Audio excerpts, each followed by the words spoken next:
माननीय रविदास मेहता जी से अनुरोध करेंगे कि प्रेस के साथियों को संबोधित करने का। आज कांग्रेस पार्टी के दफ्तर में समाजवादी पार्टी और कांग्रेस पार्टी का जो गठबंधन है इंडिया मोर्चा, इसकी आज यहाँ पर बैठक थी। समाजवादी पार्टी के साथ कांग्रेस पार्टी के सभी नेता, सभी कार्यकर्ता जमीन पर साथ मिल करके जनसंपर्क और बैठकें करने का काम कर रहे हैं।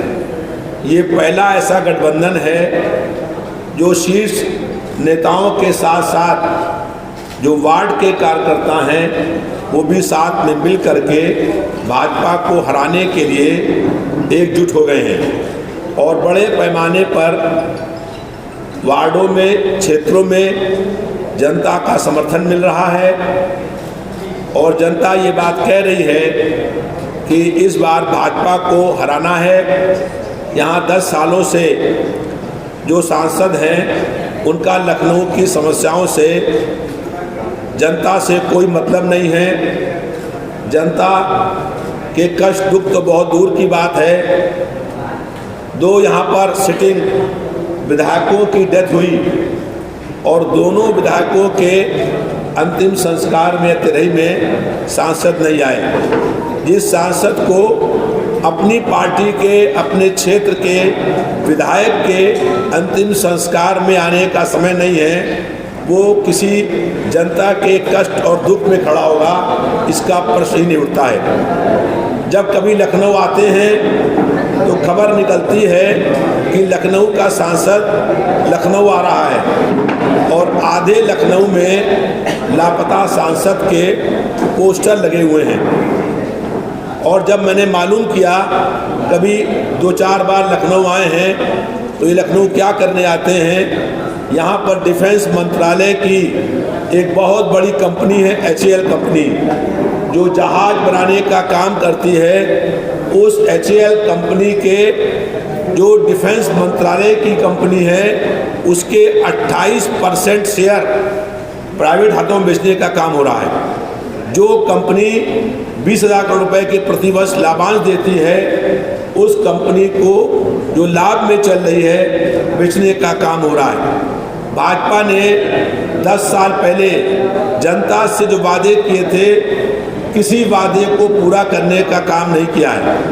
कहा था कि महंगाई कम करेंगे, आज महंगाई आसमान छू रही है और भाजपा की सरकार ने आटा, दाल, चावल, दूध, दही, पनीर पर भी टैक्स लगाने का काम कर दिया है। कहा था कि 2 करोड़ लोगों को नौकरी देंगे, नौकरी के नाम पर युवाओं को ठगने का काम किया है। नौकरी निकाली जाती है, पर्चा लीक आउट होता है, परीक्षाएं निरस्त होती हैं और किसी को नौकरी मिलती। अभी पुलिस परीक्षा भर्ती हुई, 60 लाख लोगों ने फार्म भरा, फार्म के पैसे लिए गए और फिर भाजपा नेताओं ने 2-2 लाख रुपए दे करके पर्चा लीक आउट कर दिया और परीक्षाएं निरस्त हो गई। कहीं किसी को नौकरी मिलने का काम नहीं हो रहा है। कहा था देश नहीं बिकने देंगे, लाल किला बिक गया, बैंक बिक गए, LIC बिक गई, रेलवे बिक गई, एयरपोर्ट बिक गए, एयरलाइंस बिक गई, HAL बिक गया, लखनऊ का NBRI बिक रहा है और सब कुछ देश के अंदर बेचने की तैयारी है। आज देश, संविधान और लोकतंत्र तीनों खतरे में है। देश का नया संविधान लिखा जा रहा है और देश में लोकतंत्र को ख़त्म करके तानाशाही के माध्यम से जनता की आवाज़ दबाई जा रही है। कहीं ED, CBI इनकम टैक्स का डर दिखा करके और कहीं प्रशासन का डर दिखा करके लोगों को इंडिया मोर्चे से तोड़ने का काम हो रहा है। अभी इलेक्ट्रल बॉन्ड आए, इलेक्ट्रल बॉन्ड में आपने देखा कि किस तरीके से कोविशील्ड जो कंपनी जो कोरोना में वैक्सीन लगाने का काम कर रही थी, उससे 500 करोड़ रुपए इलेक्ट्रल बॉन्ड में लिए और इससे कई गुना ब्लैक मनी अन्य टेबल ली गई होगी। और जब कोरोना की वैक्सीन लगाई गई जल्दबाजी में और कोरोना जो फैला, जितनी लोगों की मौतें हुई, उन सब मौतों के लिए भारतीय जनता पार्टी की सरकार दोषी और जिम्मेदार है। हम लोगों ने पहले कहा था कि इंटरनेशनल एयरपोर्ट को लॉकडाउन कर दो, इंटरनेशनल एयरपोर्ट और फ्लाइट्स को बंद कर दो, लेकिन वो नहीं हुआ और लाखों लोग इस देश के अंदर मर गए और हज़ारों लोग बिना ऑक्सीजन के लोगों की जान चली गई। भारतीय जनता पार्टी पूर्ण रूप से इसकी दोषीदार है। लखनऊ के सांसद को आपके माध्यम से चुनौती है कि वो 10 साल सांसद हैं। जब यहाँ कोरोना काल चल रहा था तो कोरोना काल में एक दिन 1 घंटे के लिए भी एक फोटो दिखा दीजिए कि वो कोरोना काल में लखनऊ शहर में आए थे। हम लोग कोरोना काल में जनता के बीच घूम रहे थे, उनको दवाएं मिले, शिक्षा, उनको इलाज हो उनका और उनको खाना मिले, लेकिन लखनऊ के सांसद लापता थे। भारतीय जनता पार्टी के लोग सवाल आप कर रहे थे कि वरुण गांधी का टिकट काट दिया। ये लोग लोगों का इस्तेमाल करती है, पार्टी बहुत से लोगों को ले लेती है और बाद में उनको निकाल देती है, उनका अपमान करने का काम करती है। जो लोग पार्टी में उनके जा रहे हैं या तो वो डरपोक लोग हैं या वो भ्रष्ट लोग हैं जो ईडी इनकम टैक्स से डर करके भाजपा में जा रहे हैं। आज इंडिया जो मोर्चा है, ये इंडिया मोर्चा जो संघर्षशील, बहादुर और ईमानदार लोग हैं उनका मोर्चा बन गया है। और भारतीय जनता पार्टी का जो एनडीए मोर्चा है, जिसका फुल फॉर्म है नक्सली दंगाई अलायंस, ये नक्सली दंगाई अलायंस में सारे भ्रष्ट और बेईमान लोग पहुंच गए हैं। इस बार इंडिया मोर्चा एनडीए नक्सली दंगाई अलायंस को चुनाव हराने का काम करेगा।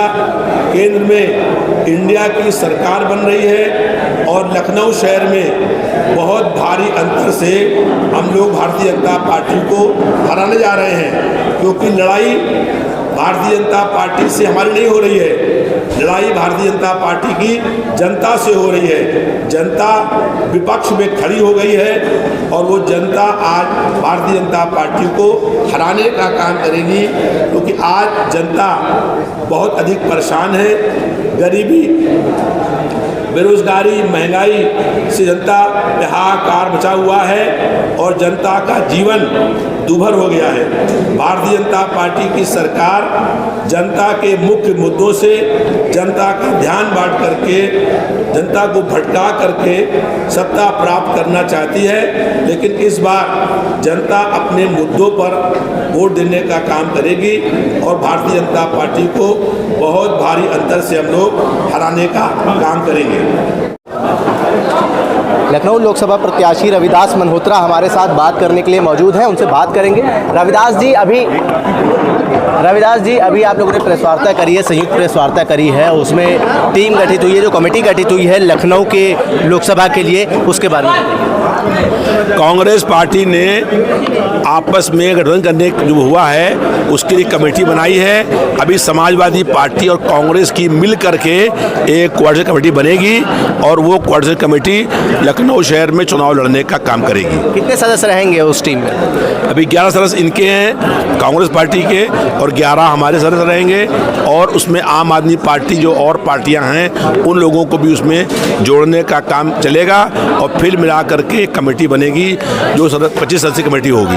कैसी तैयारी चल रही है आपकी लखनऊ लोकसभा? हम लोग लगातार जनता के बीच में जा रहे हैं, जनता संपर्क करने का काम कर रहे हैं और हम लोग तो हर वक्त ही जनता के बीच में रहते हैं, जनता के कष्ट में, दुख में रहते हैं और संघर्ष करते हुए 250 बार जेलों में गए हैं और आगे भी जनता की समस्याओं को लेकर के संघर्ष करते रहेंगे। जनता को ये विश्वास है कि उनकी एक आवाज़ के ऊपर हम लोग उनके बीच में पहुंचने का काम करते रहे हैं और करते रहेंगे। कैसा रिस्पांस मिल रहा है जनता का?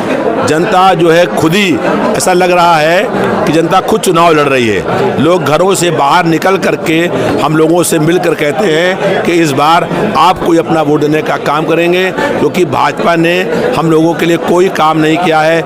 लखनऊ शहर में विकास का कोई काम नहीं हुआ है। जनता परेशान है और जनता ही इस बार भाजपा को हराने का काम करेगी। सवाल रहेगा रविदास जी, लखनऊ को भाजपा का गढ़ माना जाता है, उस किले को कैसे फतह करेंगे, क्या तैयार? देखिए, कोई गढ़ नहीं है। जब जनता खड़ी होती है तो बड़े बड़े गढ़ टूट जाते हैं। ये भाजपा को अहंकार है। भाजपा का एक नेता कह रहा है चैनल के ऊपर कि कुत्ता भी लड़ने आएगा तो भाजपा से जीत जाएगा। अब की जनता उनको बताएगी कि ये गढ़ किसका है और जिन लोग ये गढ़ उसका है जो जनता के लिए संघर्ष करने का काम करेगा, जो जनता के बीच में रहेगा, जो जनता के बीच में रहा है, गढ़ उसका होगा। बहुत शुक्रिया बात करने के लिए। हमारे साथ बात करने के लिए लखनऊ लोकसभा से इंडिया गठबंधन के प्रत्याशी रविदास मल्होत्रा थे, जिन्होंने कहा है कि इस बार जो जनता है वो मन बना चुकी है और लखनऊ की जनता ने ये ठान लिया है कि जो भी आएगा इंडिया गठबंधन से उसको हम जिताने का काम करेंगे। लखनऊ लोकसभा सीट से रविदास मल्होत्रा को इंडिया गठबंधन का उम्मीदवार बनाया गया है। समाजवादी पार्टी से ताल्लुक़ रखते हैं, लखनऊ मत से विधायक भी हैं और हमारे साथ बात करने के लिए ब्रजेश सिंह हैं जो कि लखनऊ लोकसभा प्रभारी बनाए गए हैं कांग्रेस की तरफ से। उनसे बात करेंगे क्या कुछ तैयारी है लखनऊ लोकसभा में। ये हम लोगों की ज़मीन स्तर तक तैयारी, हम लोगों ने माइक्रो मैनेजमेंट इस बार किया है और सबसे बड़ी तैयारी हम लोगों की जो आपसी सामंजस्य नहीं होता है। इस बार आपको सपा और कांग्रेस में नेताओं में हमेशा सामंजस्य रहता है, लेकिन इस बार कार्यकर्ताओं में आपको सामंजस्य जमीनी स्तर पर दिखाई पड़ेगा। बात करें जिस तरीके से राजनाथ सिंह 10 सालों से लगातार सांसद रहे हैं और लखनऊ को भाजपा का गढ़ माना जाता है, उस गढ़ को तोड़ने की, उस किले को फतेह करने की कैसे तैयारी कर रही है इंडिया गठबंधन? देखिए, ऐसा है, राजनाथ सिंह 10 सालों से यहाँ सांसद हैं। 10 सालों में हमें लग रहा अगर देखा जाएगा तो टोटल मिलाकर एक महीना भी लखनऊ में उन्होंने प्रवास नहीं किया होगा। किसी क्या कहते हैं, हमको लग रहा आधे से ज़्यादा 90% लखनऊ वासियों को उनका आवाज़ तक लखनऊ में नहीं पता होगा। तो हम लोगों को इस बार हराने में उन्हें बहुत दिक्कत नहीं होगी क्योंकि हमने एकदम ज़मीन का प्रत्याशी दिया है, जिसको आप किसी रिक्शे वाले से भी कह देंगे रविदास मल्होत्रा घर कहाँ है तो जाकर रविदास मल्होत्रा घर छोड़ देगा। एक बड़ी जिम्मेदारी मिली हुई थी राजनाथ सिंह को, रक्षा मंत्रालय मिला हुआ था। उससे पहले उनको जब पहले सरकार थी तो गृह मंत्रालय मिला हुआ था, तो उनके पास जिम्मेदारियां भी बड़ी रहती है। लखनऊ में टाइम बिताने का वक्त भी कम मिलता है। नहीं, लखनऊ में आपको यहाँ से उन जिम्मेदारियों लायक बनाया किसने है? लखनऊ वासियों ने तो बनाया है। लखनऊ वासियों ने बनाया। लखनऊ वासियों की आप समस्या नहीं सुनेंगे, लखनऊ मोहल्लों की आप समस्या नहीं सुनोगे तो लखनऊ वासी आपको वहाँ क्यों भेजेगा? क्यों? वो तो ऐसे व्यक्ति को भेजेगा ना जो उसकी समस्या उसके बीच का हो, उसकी समस्या सुन सके। ब्रजेश जी, जब आप लोग लखनऊ की जनता के बीच में जा रहे हैं तो क्या कुछ देखने को मिल रहा है? जनता क्या चाहती है, क्या मूड है जनता का और क्या समस्याएं दिख रही हैं? जनता इस बार पूरी तरह से परिवर्तन के मूड में है। जनता के अंदर बेरोजगारी और महंगाई एक सबसे बड़ा मुद्दा है, वही मुद्दा हम लोग लेकर जा रहे हैं और जनता उसको कंसीडर कर रही है। और समस्याएं क्या मिल रही हैं जनता के बीच में? समस्याएं तो आम जो होती हैं, सीवर है, पानी है, बिजली है, गैस सिलेंडर है, महंगाई है, मेन समस्या तो यही है। बहुत शुक्रिया बात करने के लिए। धन्यवाद। हमारे साथ बात करने के लिए लखनऊ लोकसभा प्रभारी ब्रजेश सिंह थे। जिस तरीके से संयुक्त प्रेस वार्ता करी गई है और रविदास मल्होत्रा ने प्रेस वार्ता करके जिस तरीके से रक्षा मंत्री राजनाथ सिंह के ऊपर निशाना साधा, उन्होंने कहा है कि 2 विधायकों का उनकी पार्टी से लखनऊ से निधन हो गया लेकिन वो उसके अंतिम संस्कार में भी शामिल नहीं हुए। तो कहीं ना कहीं ये एक बड़ा सवाल खड़ा करता है। जिस तरीके से इंडिया गठबंधन मजबूती से अपनी दावेदारी पेश कर रहा है तो लखनऊ की जनता भी उनको स्वीकार करते हुए नजर आ रही है। जनसंदेश टाइम्स के लिए कैमरा पर्सन निशान खान के साथ